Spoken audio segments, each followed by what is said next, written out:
Good evening and welcome to this mini lesson on point mutations.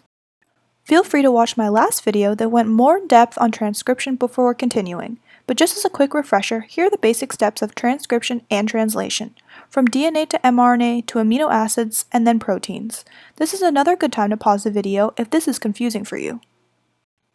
You can see here that I've already worked through the basic mechanisms of these processes in this example, from complementary and template to mRNA sequence, codon sequence, as well as the final amino acid sequence.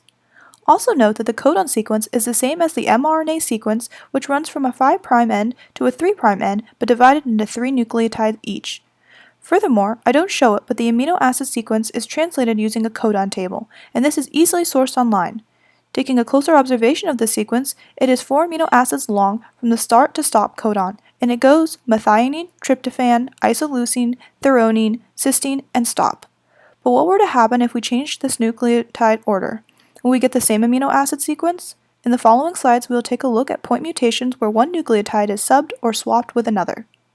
In a missense mutation, a codon changes the current amino acid to a different amino acid. This can be seen in this example below, where a G is now a T, and it codes for phenylalanine instead of cysteine. Additionally, because the mutation goes from pyrimidine to purine, this is a transversion.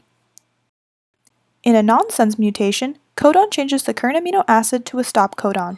This can be seen in this example below, where a G is now an A and it codes for stop instead of tryptophan.